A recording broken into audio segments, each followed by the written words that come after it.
Em nome do Pai, e do Filho e do Espírito Santo. Amém. Inspirai ao Senhor as nossas ações e ajudai-nos a realizá-las, para que em vós comece e para vós termine tudo aquilo que fizermos por Cristo, Senhor nosso. Amém. Santa Maria, Mãe de Deus, rogai por nós. Em nome do Pai, do Filho e do Espírito Santo. Amém. Muito bem, alegria estarmos juntos hoje no nosso programa ao vivo, em que gostaríamos de falar a respeito da maternidade espiritual. É um termo que talvez muitos de vocês nunca tenham ouvido, e exatamente porque se conhece pouco, se vive pouco. O que é a maternidade espiritual, especialmente o que é a maternidade espiritual para os sacerdotes, não é? É um relacionamento espiritual em que algumas mulheres, porque trata-se especialmente de mulheres, né, assumem para com sacerdotes aquela mesma missão que a Virgem Maria tinha para com Jesus, o sumo sacerdote. Então, para a gente entender, né, o que é que significa esta vida de sacrifício e de oração das mães espirituais dos sacerdotes, nós precisamos então primeiro olhar para a fonte de tudo, que é Nossa Senhora com Jesus, tá bom? Então vamos começar explicando a coisa na sua raiz, para depois transportar isso, claro, de forma bastante imperfeita, para as pessoas imperfeitas que somos nós, padres ordenados e mulheres que hoje, no século XXI, se oferecem a Deus pela santificação e pela eficácia ministerial dos sacerdotes, tá bom? Então vamos lá. A primeira coisa que a gente tem que explicar é o que Jesus fez na cruz. Por quê? Porque Jesus na cruz, ele ofereceu a Deus o mais perfeito sacrifício. Na cruz, Jesus era sacerdote e vítima, né? E, sendo sacerdote e vítima, ele ofereceu a Deus um sacrifício perfeito de adoração, de ação de graças, de reparação e de intercessão. Essas são as 4 características que a gente precisa ter bem, né, diante dos olhos, porque é isso que vai ser vivido depois pelos padres e pelas mães espirituais, né? Então, o que é que Jesus fez na cruz? Ele, claro, nos salvou, né? Mas dizer que nos salvou é dizer, digamos, de forma muito resumida, excessivamente resumida. Jesus, ele realizou um ato de justiça. Ele deu a Deus o que é de Deus. Ou seja, ele realizou diante de Deus uma realidade de amor do jeito que Deus merece. Quando a gente diz que a cruz é justiça, algumas pessoas ficam assustadas e dizem, que é isso? Então quer dizer que é um Deus sanguinário, que exige a morte do filho? Não, não é esse tipo de justiça que eu estou falando. Veja, amor com amor se paga. Deus nos ama infinitamente, não é isso? Então, exatamente porque Deus nos amou infinitamente, nós deveríamos amá-lo infinitamente, mas nós não somos capazes. Número 1, por causa dos nossos pecados. Número 2, por causa da nossa imperfeição. E Jesus, então, é Deus que se fez homem e deu a Deus o que Deus merecia receber. Então, Jesus dá a Deus o mais supremo ato de amor, que se manifesta na adoração e na ação de graças na cruz. E isso aqui é Jesus, que é Deus, que se fez homem, mas é homem, né? É um coração humano, e aquele coração humano deu a Deus o que é de Deus, a adoração que Deus merece, a ação de graças que Deus merece, o amor que Deus merece. E foi isso que Jesus fez na cruz. Jesus fez justiça. Deus que merecia amor, ele deu amor. Agora, também na cruz, Jesus exerceu misericórdia. Misericórdia para conosco, porque nós merecíamos o inferno. E, no entanto, ele nos deu a salvação. Então, na cruz, ele reparou pelas ofensas que a humanidade comete. Ou seja, nós ofendemos o coração de Deus com o nosso pecado. Nós cometemos atos de injustiça, porque Deus nos ama e a gente paga com a indiferença, com o amor. Então, quando Jesus ama Deus, é como se aquele amor infinito de Cristo apagasse a fogueira, né, das misérias e das ofensas. Compensa tudo. E não somente Jesus reparou, como Jesus também intercedeu. Pai, perdoa, eles não sabem o que fazem. Então Jesus pediu por nós, pede, intercede por nós. Então esse é o sacrifício da cruz. Unido a esse sacrifício de Cristo na cruz está Nossa Senhora. Nossa Senhora estava lá, unida nesse mesmo sacrifício, em adoração, em ação de graças, em reparação e em intercessão. Mas com um acréscimo, uma coisa que Jesus não podia ter ali aos pés da cruz, ela realizava um sacrifício de fé. Sim, porque Jesus não tinha fé. Jesus é Deus que se fez homem, ele não pode ter fé. Mas a Virgem Maria, que não é Deus, ela podia fazer o sacrifício da fé ali aos pés da cruz. Então por isso ela é chamada de corredentora, porque ela se une ao sacrifício do Redentor. Pois bem, nesse contexto de nossa salvação, ali aos pés da cruz estava também um sacerdote ordenado, São João.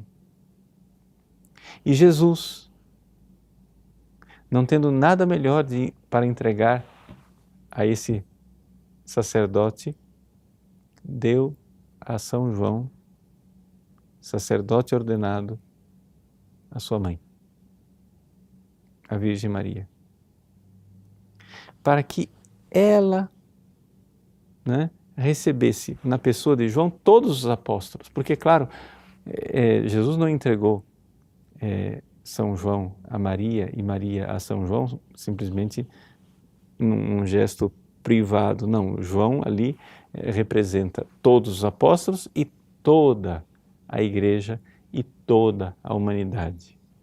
Bom, mas vamos focar na questão dos apóstolos. São João então está ali e recebe Nossa Senhora. E Nossa Senhora recebe João. Então, Jesus, que instituiu o sacerdócio na última ceia, que ordenou os 12 apóstolos na última ceia, ele também, podemos dizer assim, muito figurativamente, instituiu a maternidade espiritual dos sacerdotes quando deu a Virgem Maria a São João. Claro, não é um sacramento, pelo amor de Deus. A maternidade espiritual não é um sacramento, mas quando Jesus deu Maria a João e João a Maria, diz o padre Garrigou-Lagrange, deixa eu pegar aqui o livro, eu tenho em inglês, The Priest in Union with Christ, o sacerdote em união com Cristo, e com união com Cristo, sacerdote e vítima. Então ele diz, num dos seus capítulos a respeito do sacerdote e a Virgem Maria, que quando Jesus entregou São João à Virgem Maria e a Virgem Maria a São João, ele também deu a graça, de tal forma que Maria naquele momento recebeu todo o amor, né, pela humanidade ali representada por São João, mas ao mesmo tempo também São João recebeu a graça de um amor especial pela Virgem Maria, né? Isso está na página 119, quem depois quiser olhar, né, e meditar sobre isso. Ele, então, ali, Jesus faz algo, e algo que irá afetar a humanidade para todo sempre. Primeiro que os sacerdotes, sem dúvida nenhuma, são filhos prediletos da Virgem Maria. Mas ali Jesus está mostrando que é necessário, para fecundar o apostolado dos sacerdotes, é necessário a presença da Virgem Maria. Então, quando Jesus sobe aos céus, ele deixa Maria aqui nesse mundo para que ela ofereça, né, orações e sacrifícios, vamos usar a linguagem técnica, para que Maria pudesse, né, assim, merecer as graças que a igreja precisava nesse momento em que a igreja estava nascendo. A igreja nascente, ela precisava de graças especiais, de mais milagres, mais eficácia na pregação, para que ela pudesse, né, nascer de verdade, brotar, florescer. Pois bem, a igreja nascente precisava da Virgem Maria. Mas aqui então, a gente vê que realmente existe essa necessidade, não é, de que o padre e leigos, principalmente essas mulheres configuradas ao coração da Virgem Maria, sejam instrumentos nas mãos de Deus. E que tipo de instrumento? Veja, todo padre, ele é causa instrumental nas mãos de Jesus, porque é ele quem batiza. Quando aquele padre batiza, é Jesus quem batiza. Quando o padre celebra a missa, é Jesus quem celebra a missa. Quando o padre perdoa os pecados, é Jesus quem perdoa os pecados. Então o padre, ele é causa instrumental. Mas ele não é somente sacerdote. Ele, para ser existencialmente sacerdote, como Jesus era sacerdote, ele também precisa ser vítima. E aqui está o grande problema, né? E que na formação dos sacerdotes. Veja, o servo de Deus, Fulton Sheen, não sei, acho que vocês todos conhecem o Fulton Sheen. Fulton Sheen foi um bispo, um arcebispo católico que tinha um programa de televisão, né? Life is Worth Living, era o nome do programa dele, um programa muito famoso, e era um grande pregador, e agora está sendo beatificado. Ele escreveu esse livro aqui, The Priest is Not His Own. O sacerdote não pertence a si mesmo, né? Ele diz, na introdução desse livro, o seguinte, duas coisas interessantes. Primeiro, que ele escreveu essa vida de Cristo, que foi publicada aqui no Brasil pela Molokai, né? Ele escreveu essa vida de Cristo porque ele viu que faltava uma narrativa da vida de Jesus em que Jesus fosse apresentado como vítima. E que agora ele precisava escrever esse outro livro sobre os sacerdotes. Por quê? Porque quando ele estava no seminário, todo mundo disse, os formadores disseram para ele, né, que ele precisava ser um bom sacerdote. Mas ninguém disse que ele precisava ser uma vítima voluntária, generosa, amorosa, né? Ele diz assim, né, o autor, ou seja, ele mesmo, não se recorda que nenhum padre tenha dito que eu fui ordenado como vítima, ou que um padre, ou que um seminarista tenha dito, eu estou estudando para ser vítima, né? Isso parecia uma coisa quase que estranha, alheia ao sacerdócio, e no entanto, se você for meditar, você vai ver que isso é necessário dentro do sacerdócio. Você vai dizer assim, mas padre, que história é essa de que nós precisamos ser vítima? Jesus já morreu na cruz, ele já é a vítima, acabou, basta, não precisa mais de vítimas. Mas, veja só, existe uma lei espiritual que vale para todos os fiéis. Depois eu vou falar dos padres, mas isso vale para todos os fiéis.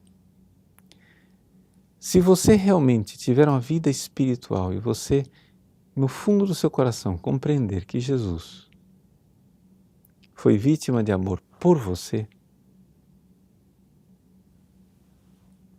você vai querer ser vítima por ele. Porque amor com amor se paga. E você vai querer responder a esse amor de Jesus. Deixa eu explicar aqui, porque é muito importante isso daqui, porque aqui é que está a pegada. Se você não entender isso, você não vai entender o programa inteiro. Né? Porque aqui é que está a coisa. Eu quero que você entenda que isso daqui não é um opcional, não é que talvez aconteça. Não, isso aqui é batata. Isso aqui é 2 mais 2 igual a 4. Ok? Uma pessoa que progride espiritualmente e vai se aprofundando e compreendendo o amor de Jesus, você primeiro compreende o amor de Jesus aqui na sua cabeça, na inteligência. Né? A sua alma, o intelecto, enxerga uma verdade. Mas quando você enxerga aquela verdade, quando acende aquela luz dentro de você e você enxerga o amor de Jesus, você vai se aproximando dessa verdade. E quando você vai se aproximando dessa verdade, essa verdade não somente ela ilumina, ela aquece, ela convida à vontade, ela aquece você e você começa a sentir, é como uma fogueira, a fogueira de longe ela ilumina, mas de perto ela começa a aquecer. Você vai vendo o amor de Jesus, você vai se aproximando do amor de Jesus, aquilo vai aquecendo você e você vai sentindo a necessidade de amá-lo de volta. Ele amou você como vítima, você quer se entregar por ele como vítima, como os mártires fizeram. Se você não entende o que é um cristão que alegremente se entrega como vítima, é porque você não entende os mártires. Não é que a gente gosta de morrer, não é isso. É que o cristão se sente arrebatado com vontade de amar, de corresponder. Agora, é evidente que no começo da caminhada de fé, tudo isso parece muito assustador. Não precisa ficar concentrado nessa parte. Concentre na outra. Concentre no fato, estude, pense, medite, reflita, reze sobre o fato de que Jesus morreu por você como vítima de amor. E você vai ver a transformação automaticamente acontecer dentro de você. Então isso é uma coisa para todos os fiéis. Todos os fiéis que realmente entenderem o amor de Cristo vão querer ser vítima dele. Agora, o padre, tá? O padre, ele é um sacramento, ele é um sinal, ele é cuidado com a palavra, a representação de Cristo. A palavra representação para nós é uma palavra fraca, mas na sua origem etimológica ela é forte, ela é presença, presente. Jesus, o Padre é Jesus represente, presente de novo. Como? Porque quando o Padre ama a Deus, de alguma forma é o Cristo amando. Nos sacramentos isso é evidente e na vida, no dia a dia, deveria ser assim também. Então, quando o Padre oferece o sacrifício da missa, ali ele está renovando o sacrifício de Jesus, sacerdote e vítima, que adora, faz ação de graças, intercede e repara. Então, o padre deveria viver isso também na sua vida. Se ele é verdadeiramente um sacerdote do Novo Testamento, ele precisa ser não somente sacerdote, ele precisa ser vítima também.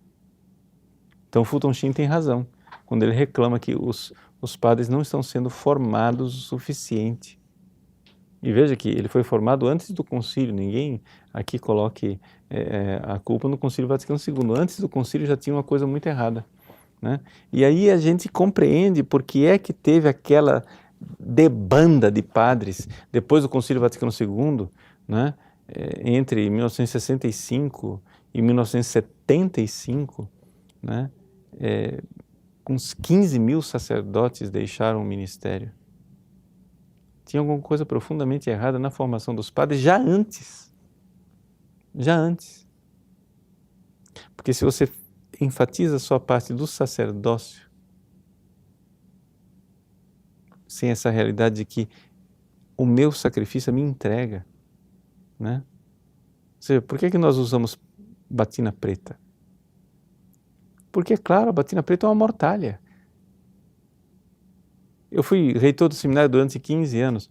A frase que os meus seminaristas mais ouviram o tempo todo foi: o padre não é um homem, é o sacrifício de um homem. Essa é a verdade. O sacerdote é vítima. Então nós precisamos compreender essa verdade. Mas que tipo de vítima? Como assim vítima? Bom, nós vimos ontem domingo do bom pastor. O pastor dá a vida pelas ovelhas porque vem um lobo. O mercenário sai correndo, mas o pastor vai lá enfrentar o lobo. Então nós estamos falando de uma batalha. Você tem que entender, para a gente entender a maternidade espiritual, por que é que nós precisamos de mulheres rezando e se sacrificando pelos sacerdotes, você tem que entender que existe uma batalha espiritual. Se você não acredita na existência do diabo, esquece, acaba por aqui a nossa conversa, porque não vai ter sentido nenhum o que eu vou dizer. Mas nós padres, por que somos padres? Somos atacados. Jesus previu isso na última ceia. Na última ceia ele disse, né? Odiaram a mim, odiarão a vocês também. Ele estava falando isso para os seus amigos, para os padres, para os seus padres. Né? Claro que o mundo odeia também os cristãos em geral, mas sobretudo os padres. Então aqui nós temos o grande ataque de Satanás contra os sacerdotes. Porque se nós não valorizamos o sacerdócio e não sabemos a importância do sacerdócio, Satanás sabe a importância do sacerdócio. Porque o que é que seria da igreja sem a Eucaristia? O que é que seria da igreja sem a confissão? Não é? Então, nós precisamos, sem padres nós não somos nada. Sem os padres que lavam os nossos pecados no confessionário, como aquele bom pastor que enfaixa, né, as ovelhas feridas e dá remédio para elas, sem os padres que nos dão a Eucaristia, a igreja estaria perdida.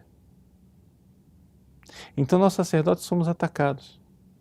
Então, para fazer uma comparação aqui num campo de batalha, no campo de batalha na antiguidade, né, havia um cargo importante que era o porta-bandeira, né, o alferes. O alferes é aquele que é o porta-bandeira, aquele que carrega, né, a bandeira, o estandarte, o porta-estandarte. Por quê? Porque quando o exército atacava, não havia telecomunicações, não tinha rádio, não tinha telégrafo, né? Não tinha telefone, nada disso. Então como é que você vai passar uma mensagem para as pessoas para dizer, olha, está indo naquela direção? Você precisa de uma bandeira. Então, o porta-bandeira, o porta-estandarte recebia a notícia, então vão e ataquem naquela direção. E então ele ia e as pessoas iam atrás da bandeira. Os soldados iam atrás da bandeira. Portanto, a pessoa que carrega o estandarte, a bandeira, ele era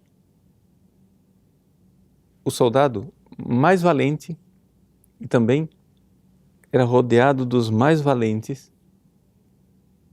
Por quê? Porque aquela bandeira não podia cair. Ele era protegido. Então, o que é a maternidade espiritual?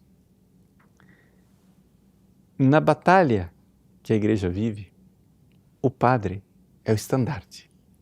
É aquele que carrega o estandarte, é aquele que diz para onde vão os fiéis. Qualquer um enxerga que uma paróquia onde um padre esteja desorientado, os fiéis também ficam desorientados. E ferido o pastor, se dispersam as ovelhas.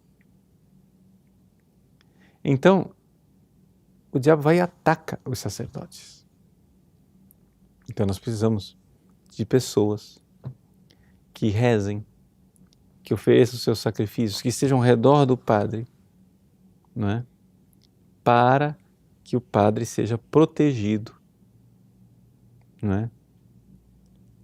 Dentro desta realidade da sua missão espiritual. E esta é a missão das mães espirituais.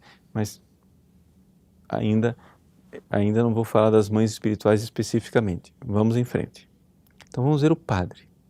O padre, ele, por estar nessa posição de risco, ele necessariamente já se oferece como vítima. Veja, o negócio é o seguinte, ou você se oferece como vítima, ou você vai ser vítima sem se oferecer. A coisa é simples. Essa história de que o padre é vítima, assim, o padre vai ser atacado. Isso é líquido e certo, não tem como.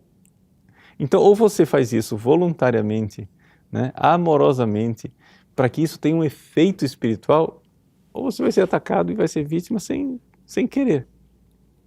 E terrível serão as consequências para você, que é sacerdote e não quer se oferecer como vítima. Mas tá bom. Veja, porém, onde é que está a luta. Né? A luta está no fato que o padre, ele é causa instrumental, porque ele dá os sacramentos, mas ele deveria ser também causa meritória.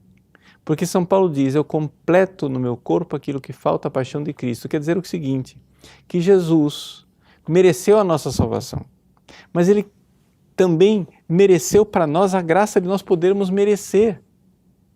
O que é o princípio do mérito? O que é isso? É o princípio do amor. Nós podemos amar. Ou seja, Jesus já amou infinitamente, mas isso não nos dispensa de amar.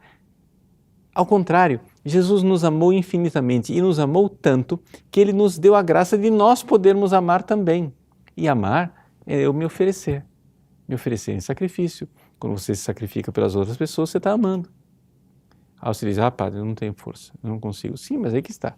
Nós precisamos pedir isso. Né? Precisamos pedir isso e aí o padre precisa também se oferecer como vítima. E aí ele vai não ser somente causa instrumental, ele vai ser causa meritória. Diferença entre causa instrumental e causa meritória. Naquela comparação que eu já fiz algumas vezes aqui nos programas. Você imagina que tem um escravo e tem uma senhora bondosa que trabalha a vida inteira para ganhar dinheiro, para comprar o escravo e libertá-lo. Aí ela, depois que ela trabalhou a vida inteira, ela vai entregar aquele dinheiro nas mãos de um office boy. O office boy vai lá, compra o escravo e liberta, pronto. Ela foi a causa meritória da libertação do escravo.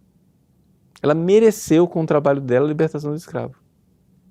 O office boy foi causa instrumental, ele só foi o instrumento que levou o dinheiro daqui para ali. Ele não fez nada. Então veja, o padre, ele não pode ser somente causa instrumental, ele tem que ser também, deveria ser também causa meritória. Por isso São João Maria Vianney. São João Maria Vianney, o padroeiro dos párocos, o que é que ele fazia para converter a sua paróquia? Fazia penitências, fazia jejum, só comia batata, dormia no chão, se flagelava, acordava às 2 da manhã para rezar, rezava até o meio-dia, depois de 10 horas de oração, aí ele saía para fazer alguma coisa. Ora, esse homem, ele não somente foi causa instrumental da conversão da sua paróquia, ele mereceu a conversão da sua paróquia, através do amor, o grande amor e a sua grande entrega. É uma coisa linda, uma coisa maravilhosa. Agora, vamos lá. O padre fazer isto sozinho, tudo bem, pode ser, mas não foi o que Jesus quis. Jesus quis, ao entregar João à Virgem Maria, quis que houvesse mulheres que estivessem ao lado do sacerdote nesta missão, nesta luta de carregar a bandeira, nesta missão de ser causa instrumental e causa meritória que leva à salvação para a igreja inteira. Sabendo que o padre é mais atacado, ele precisa também ser mais ajudado e mais protegido espiritualmente. Essa é a maternidade espiritual. Então, inúmeras pessoas santas, né, mulheres santas ao longo da história da igreja, se ofereceram a Deus pela salvação dos padres. Então, eu quero aconselhar para vocês um PDF que a equipe está colocando aí à disposição para vocês, da Congregação para o Clero, né? Um PDF de um livreto que foi inclusive publicado pela Paulus aqui no Brasil. Você pode até encontrar nos sebos aí, talvez estante virtual, alguma coisa assim, porque está fora do prelo já, porque é de 2007.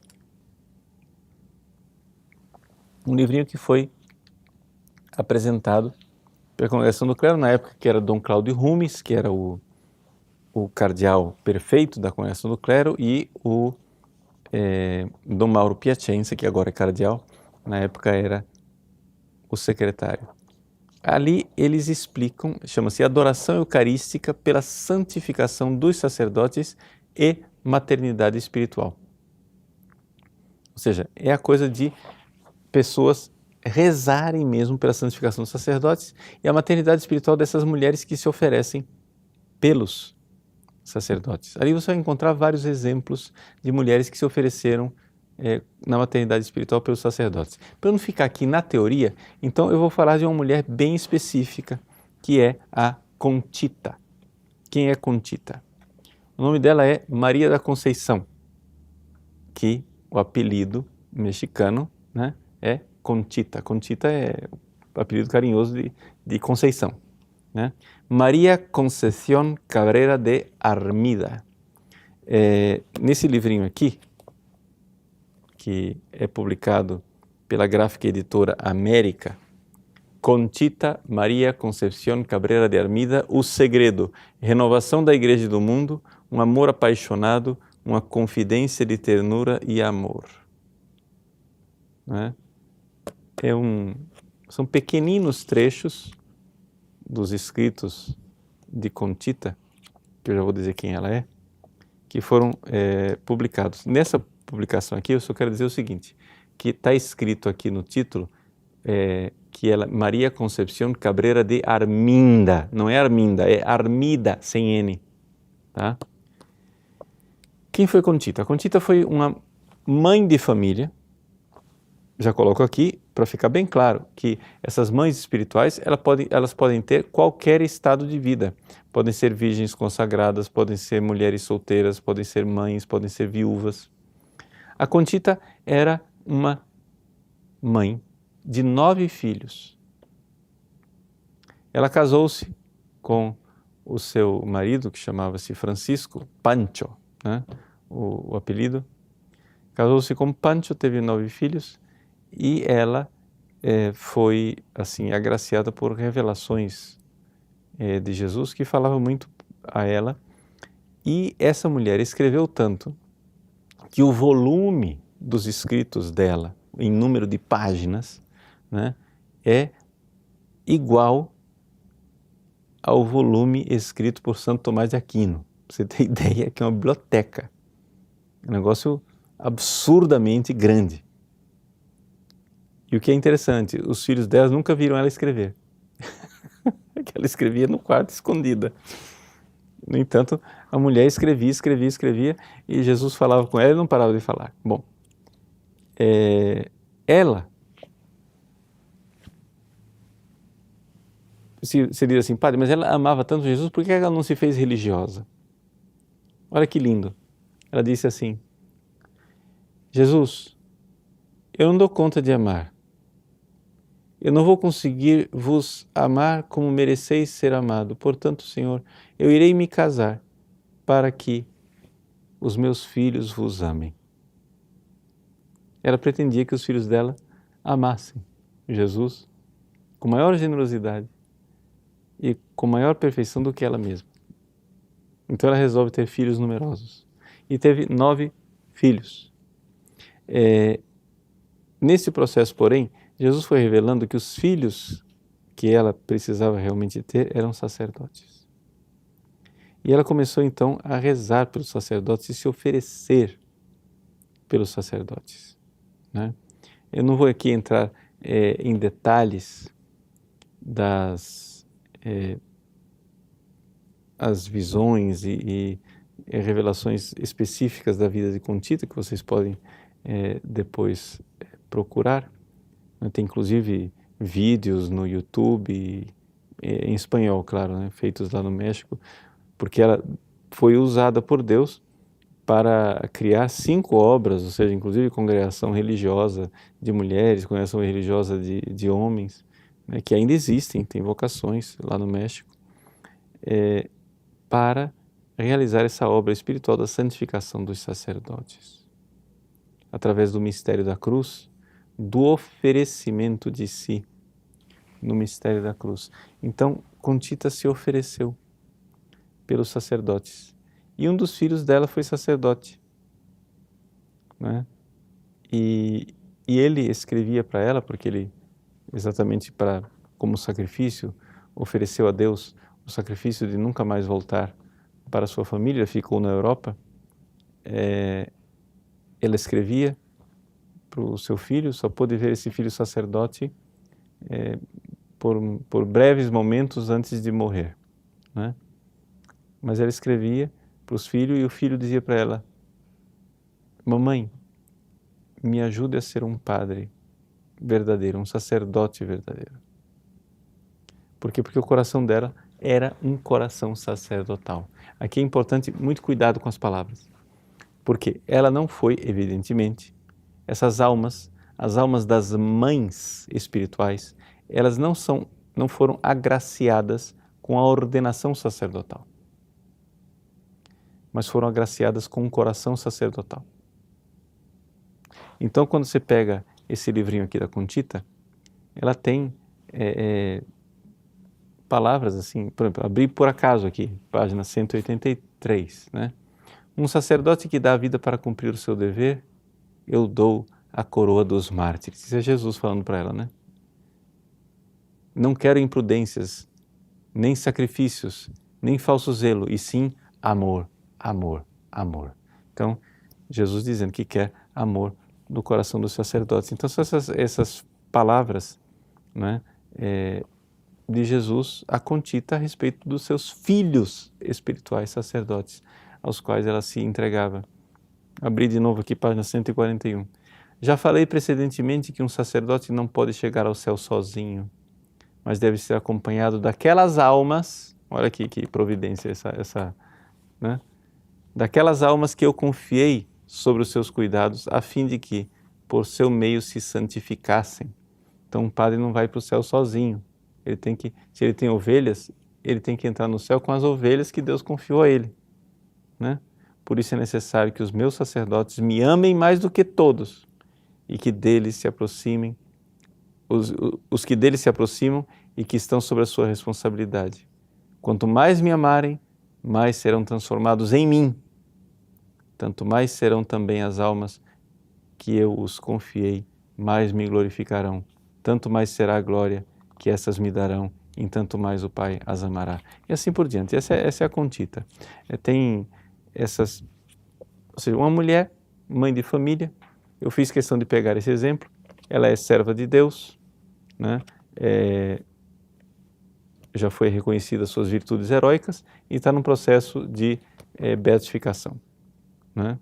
Então, a venerável, né, Conchita, ou seja, Maria da Conceição Armida, ela, sendo mãe de família, não deixou os seus deveres e se entregou apaixonadamente, né, pela santificação dos sacerdotes. Só para colocar algumas características para vocês entenderem um pouco por que eu peguei a Conchita como exemplo. Primeiro, ela não deixava de jeito nenhum os seus deveres do seu estado de vida. Cuidou dos seus filhos zelosamente como mãe exemplar. Segunda coisa, ela amava ternamente e com um carinho enorme o seu próprio marido. Quando o marido dela morreu, né, a tristeza de Conchita pela morte do Pancho foi tanta que os médicos achavam que ela ia morrer. Então, assim, estamos falando de uma mulher santa, né, que morreu em odor de santidade, e para vocês verem que uma mulher casada, católica, santa, ela ama Jesus, evidentemente, apaixonadamente, se entrega pela salvação pela santificação dos sacerdotes apaixonadamente, mas nem por isso deixa de amar o seu marido e cumprir o seu dever para com seus filhos. Entenderam por que eu peguei esse exemplo aqui? Né? Porque as pessoas têm um pouco a ideia de que uma mãe espiritual precisa ser uma freira. Não. Tantas mulheres se oferecem para rezar,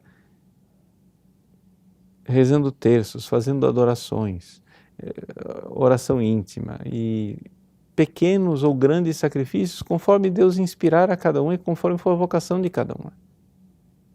Deus pode usar pequenos sacrifícios, Deus pode usar grandes sacrifícios, Ele mesmo vai dando a você robustez.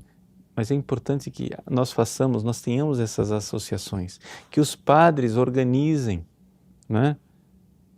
Todo sacerdote que está num apostolado precisa organizar um grupo de senhoras, de mulheres, podem ser algumas solteiras, algumas viúvas, algumas casadas, não tem celibatárias, que se ofereçam a Deus. Agora eu quero que vocês entendam o seguinte, isso daqui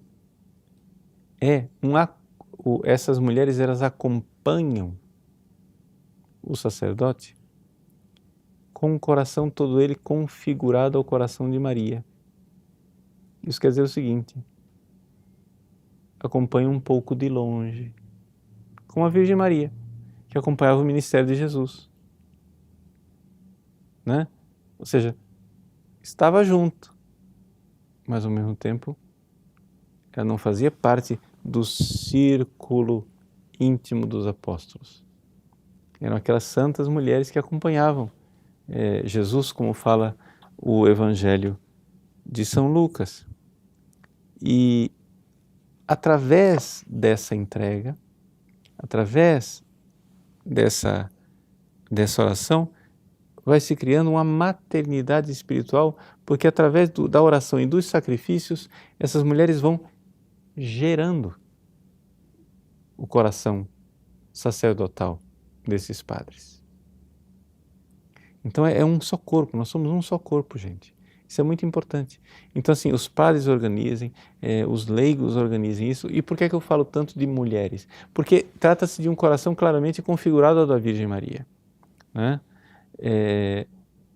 A Conchita viveu isso de forma especialíssima, não é? Esse mistério, digamos assim, da encarnação mística, ou seja, de ela realmente como que gerar o Cristo nela e com isso gerar todos os corações sacerdotais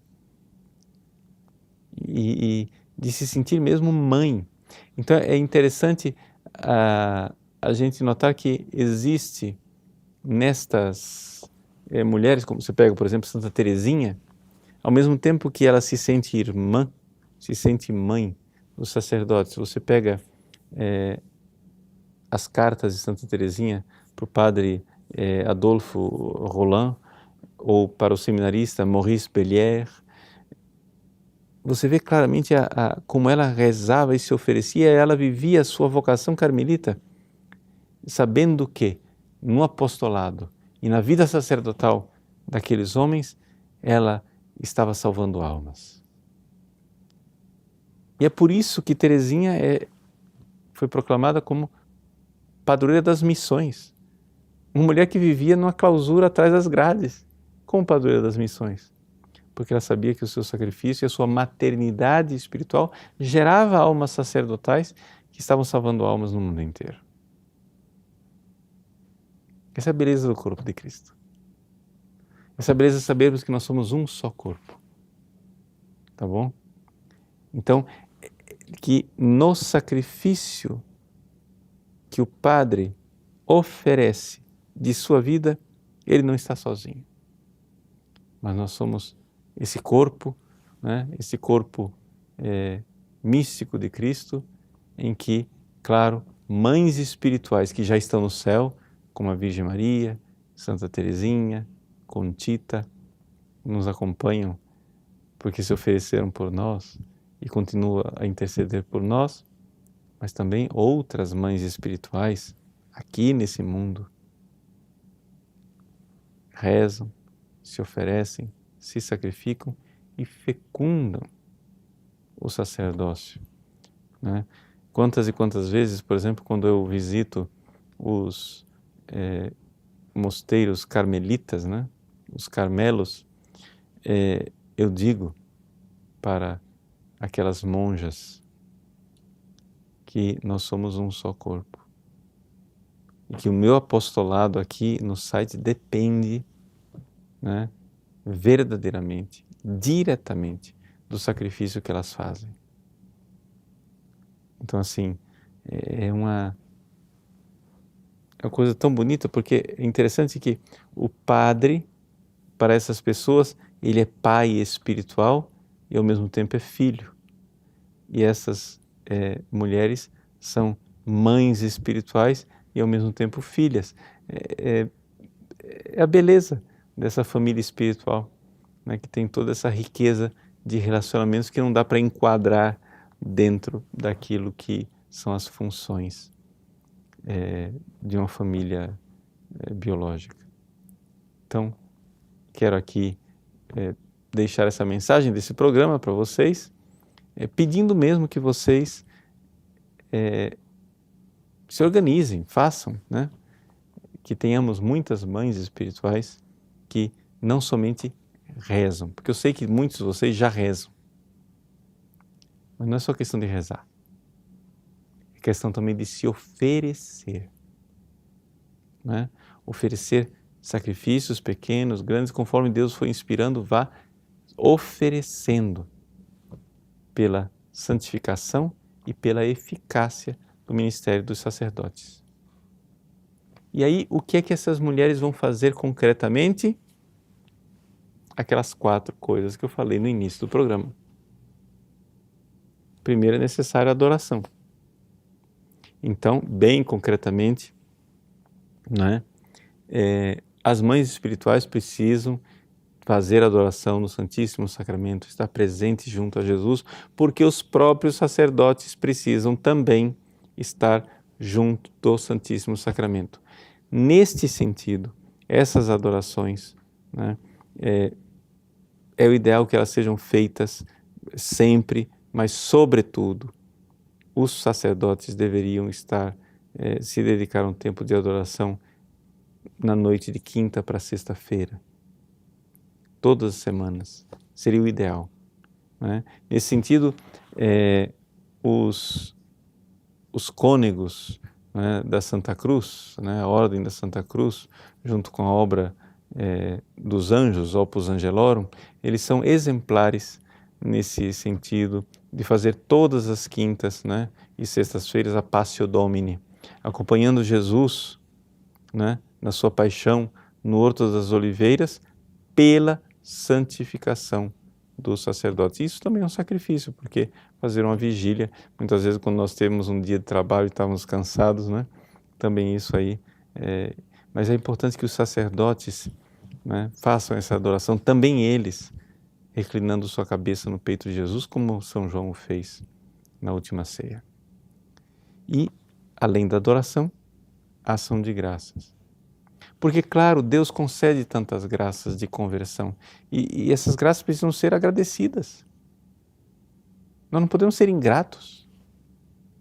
Nós precisamos agradecer a Deus por tudo que Ele faz, por cada dia de perseverança de um sacerdote, por cada alma que se converte e que é resgatada.